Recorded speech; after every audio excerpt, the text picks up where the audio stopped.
श्री असदुद्दीन ओवैसी जी। Chairman sir, आपका बेहद शुक्रिया कि आपने इन 3 फौजदारी नए कवानीन पर बोलने का मुझे मौका दिया है।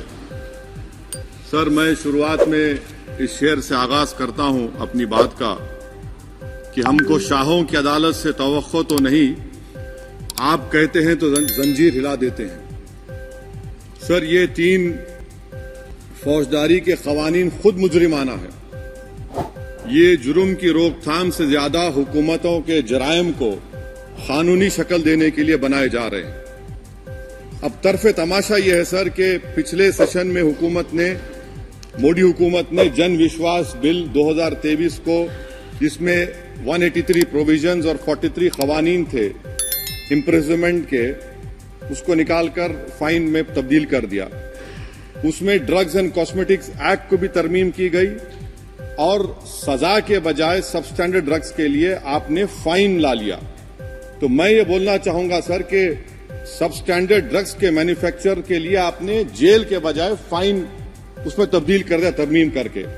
तो ये जरूरी है बोलना इस ऐवान में कि जन विश्वास के नाम पर आपने इस सबस्टैंडर्ड ड्रग्स से आवाम को खतरे में डाल दिया।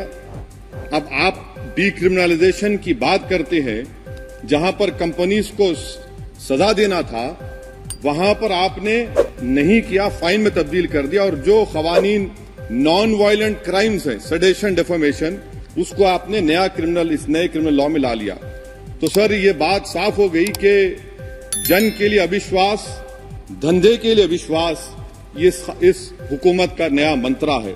और लाइटर वेन में अगर मैं कहूं तो जॉन अलिया ने कहा था कि जुर्म में हम कमी करें भी तो क्यों, तुम सजा भी तो कम नहीं करते। सर, आज सच्चाई इस देश में यह है कि सूट पहनने वाला क्राइम से जुर्म से बच जाता है, जेल से बच जाता है।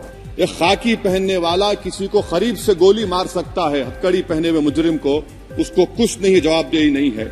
सच्चाई हमारे मुल्क में यह है कि इस ऐवान में जिन पर टेररिज्म का चार्ज है वो इस कानून पर वोट डालेंगे कि टेररिज्म क्या है, नहीं है। सर, मुझे ये कहने की इजाजत दीजिए कि अगर आज भगत सिंह को और मोहनदास करमचंद गांधी को ये 3 कवानीन बनाए जाते तो भगत सिंह और मोहनदास करमचंद गांधी कहते कि रोलट एक्ट है, ये 3 कवानीन रोलट एक्ट है। अब हुकूमत को बताना पड़ेगा कि असल मकौले पुत्र कौन है। सर, सच्चाई यह है कि इस मुल्क के गरीब, दलित, मुसलमान, आदिवासी, इनके लिए जिंदगी से बड़ी को सजा नहीं है।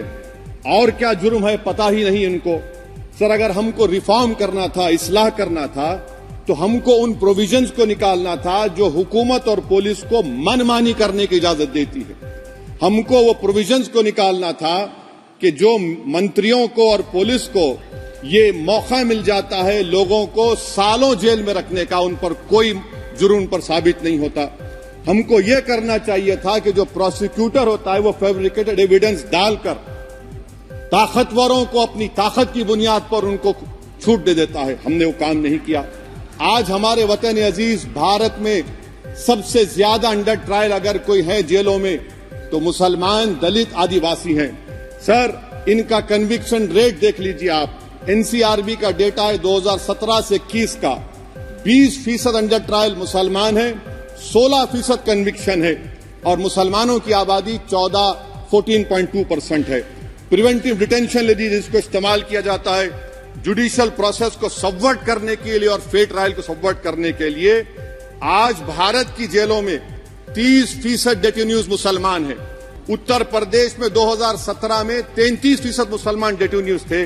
आज 83.9% उत्तर प्रदेश के जेलों में मुसलमान डेटेन्यूज है।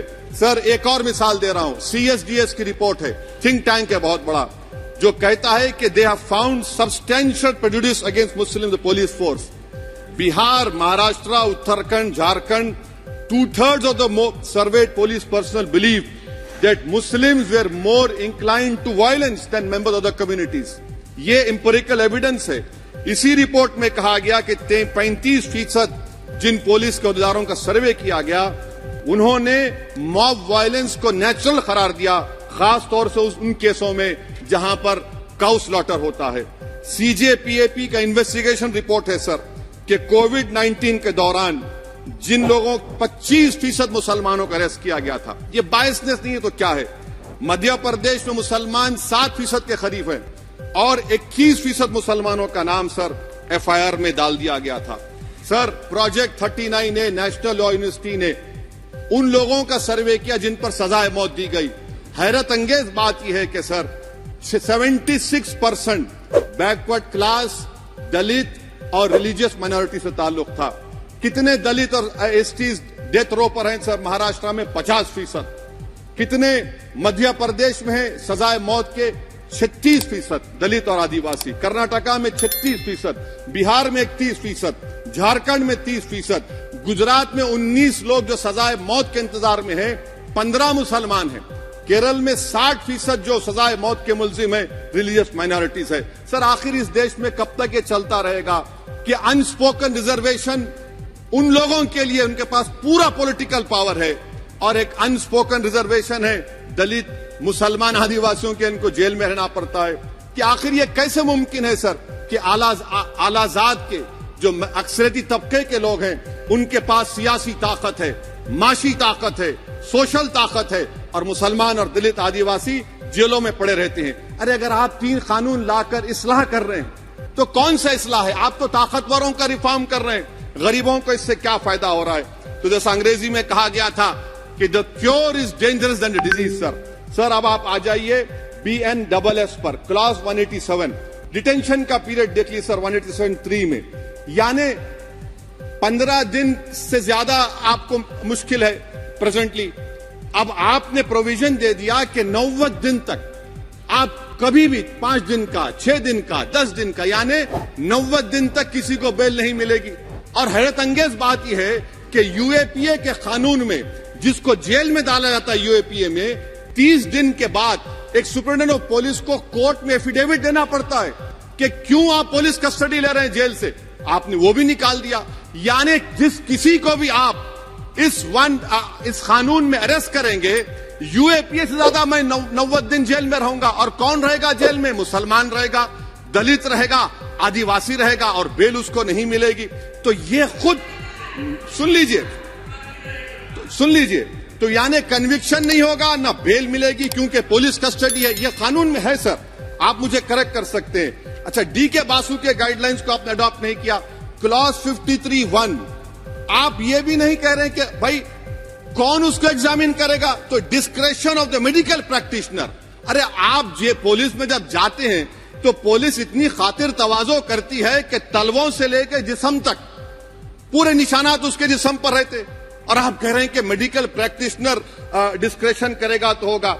अब आप आ जाइए सर इसके ऊपर आपको बता रहा हूं सर। अब आप देखिए क्लॉज 187 तो आपके सामने जिक्र कर दिया मैं सर। अब आप देखिए क्लॉज 472 मर्सी पिटीशन, आर्टिकल 79 और 161 का कॉन्स्टिट्यूशन का हिस्सा है, और ये आप कानून लाकर कहती हैं कि उसकी तरफ से मर्सी पिटीशन डालेगा तो कन्विक्ट, लीगल है, अदर रिलेटिव। सर जो सजाए मौत काटेगा वो तो आधा पागल हो जाता है जेल में।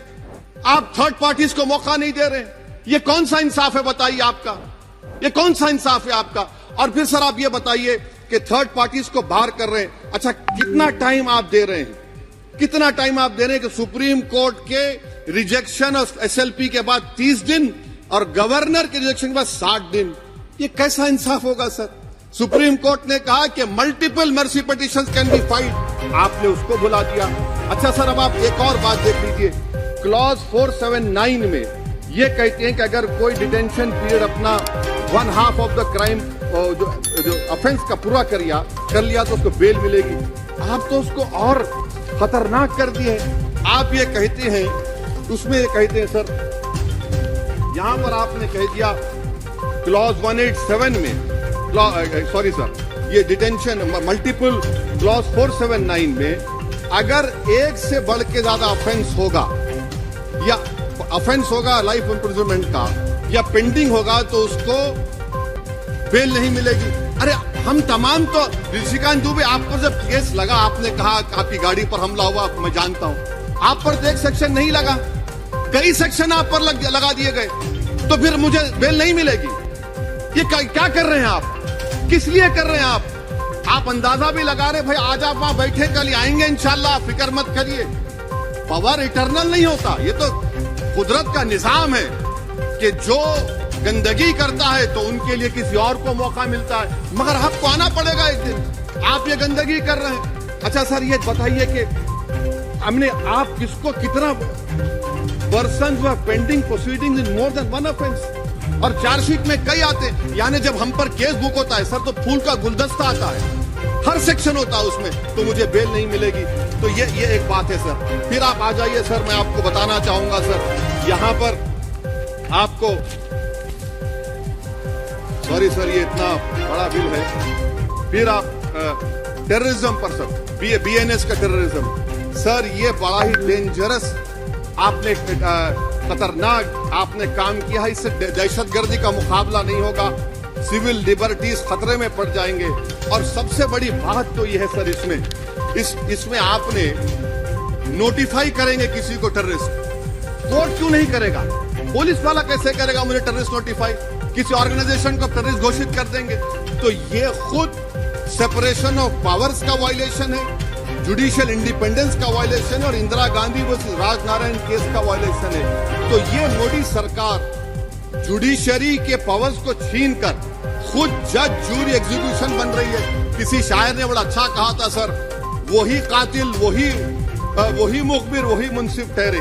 सर मैंडेटरी वीडियो रिकॉर्डिंग आपने कहा कि जिस जगह पर, इस प्लेस पर सर्च होता है वीडियो रिकॉर्डिंग की, मैं ये कहता हूं कि जब मेरा अरेस्ट होगा वीडियो रिकॉर्डिंग करिए, क्यों नहीं करते आप? जब मेरे घर पर पुलिस आती है वीडियो रिकॉर्डिंग करिए, जो मैं पुलिस को देता हूं उसकी वीडियो रिकॉर्डिंग करिए। विटनेस स्टेटमेंट होगा क्लॉज 183 में, उसका वीडियो रिकॉर्डिंग करिए। क्यों नहीं आप पैसे देते कि हर पुलिस वाले के जिस्म पर एक वीडियो रिकॉर्डर हो, और एक्यूज को मिलना चाहिए, आप नहीं मिलता एक्यूज को। हाँ, आपको नहीं है, मैं जानता हूं। क्लॉज 250 और 262 सर इनकंसिस्टेंट है। तो क्लॉज 250 में 60 डे टाइम लिमिट है डिस्चार्ज के लिए।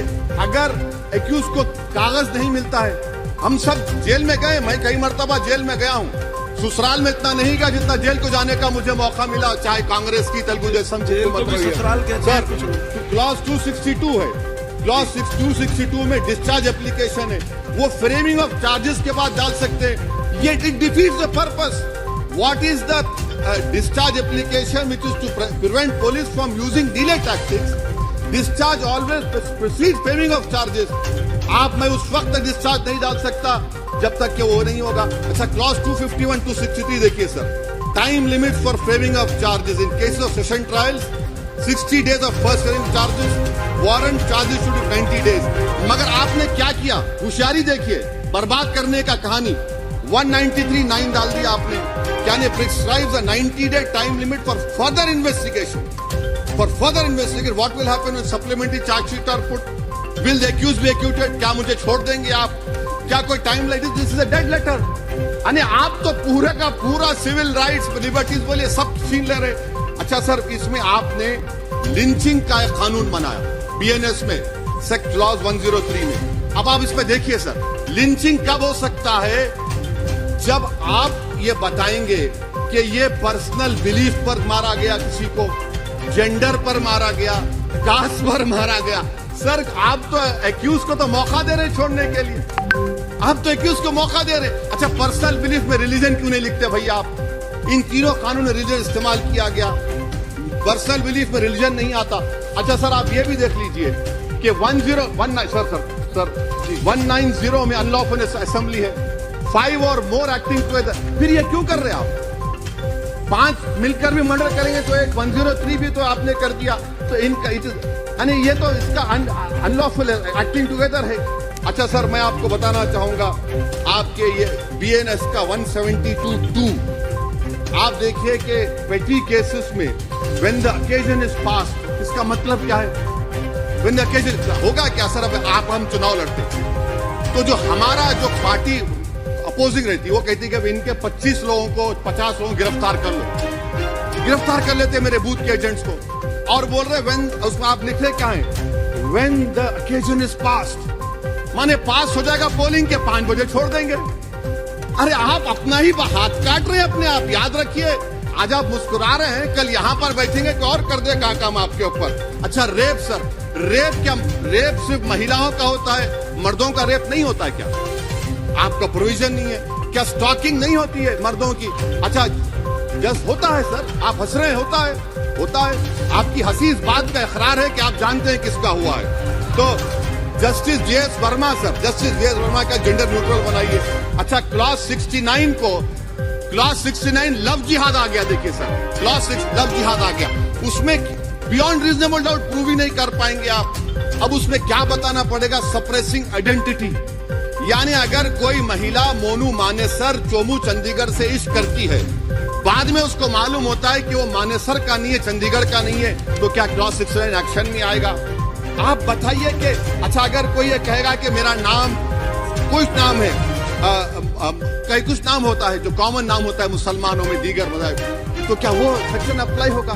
ये क्या आप कर रहे हैं? अच्छा आपने अडल्ट्री को निकाल दिया, आपने होमोसेक्सुअलिटी को निकाल दिया, तो ये कंसेंशुअल सेक्सुअल रिलेशन जो 18-20 साल के ऊपर के लोगों में करते हैं, मैं इसका खिलाफ जरूर हूं मजहबी एतबार से, मगर आप क्यों उनकी ऑटोनॉमी को रोकना चाहते हैं? अच्छा सर, सेक्शन क्लॉज 1093 बीएनएस का, आपको it does not require knowledge और intention part of person facility commission organise कराएंगे। ये मैं 5 मिनट दीजिए सर। बीएनएस का सेडेशन पे देखिए, सेडेशन को आपने दोबारा ला लिया, लफ्ज सेडेशन इस्तेमाल नहीं किया आपने। 3 साल से 7 साल आपने सुप्रीम कोर्ट को अंडरटेकिंग दी थी कि ये प्रोविजन नहीं लाया जाएगा। तो चेयरमैन सर, यहाँ पर हिंदी के बहुत मशहूर कवि का वो शेर मुझे याद आ रहा है, मैथिली शरण गुप्त का, कि राज्य को यदि हम बना लेंगे भोग तो बनेगा वो प्रजा का रोग, फिर कहूं मैं क्यों ना उठकर हूं आज मेरा धर्म राष्ट्रद्रोह। कार्ल मार्क्स ने कहा था sir, history repeats itself first as a tragedy, second as a farce. आप क्लॉज 195 1D देखिए, it criminalises the making of publication of false and misleading information jeopardising sovereignty integrity of India. Vague है, यानी जो कोई भी पत्रकार investigative journalism लिखेगा आप उसको इस्तेमाल कर लेंगे और जेल की सलाखों में उसको डालकर आप सड़ा देंगे। सर मैं आपको और एक बात बताना चाहूंगा कि rash and negligent act IPC में था 2 साल थे 304, आप उसको बढ़ाकर 5 साल कर दिए 1061 में बीएनएस 1 में, और rash and negligent driving 304 IPC में था 2 साल के साथ आपने 10 साल कर दिया। ये क्रिमिनल जुरिस्प्रूडेंस का हिस्सा नहीं है। अच्छा क्रिमिनल ऑर्गेनाइजेशन, उत्तर प्रदेश में यूपी गैंगस्टर एक्ट में एक चार्जशीट में गैंगस्टर एक्ट लगता। सर आप बताइए फिर यूएपीए का क्या होगा, पीएमएलए का क्या होगा, महाराष्ट्र मकोका का क्या होगा, गुजरात के कोका का क्या होगा? आप ये सब कानून रख रहे हैं और एक पुलिस वाले को आप ये तमाम कानून की इजाजत देंगे? याद रखिए, जिंदगियां बर्बाद करने का काम आप कर रहे हैं और सबसे बड़ा इसका नुकसान होगा। किसका नुकसान होगा? दलितों का, मुसलमानों का, आदिवासियों का, और वो पॉलिटिकल पार्टीज जो कल आज सत्ता में है कल नहीं रहेंगे, वो बदले की भावना से काम करते हैं। सर मुझे पुलिस ने पीटा सर 1999 22 दिसंबर को मेरे सर पर 20 टाके लगे, पीठ से लेकर पैर तक मारा गया। आपको मालूम सर क्या हुआ? तेलुगु देशम की सरकार थी, उन्होंने उन दोनों पुलिस वालों को जिन्होंने मुझे मारा था उनको आईपीएस कन्फर कर दिया।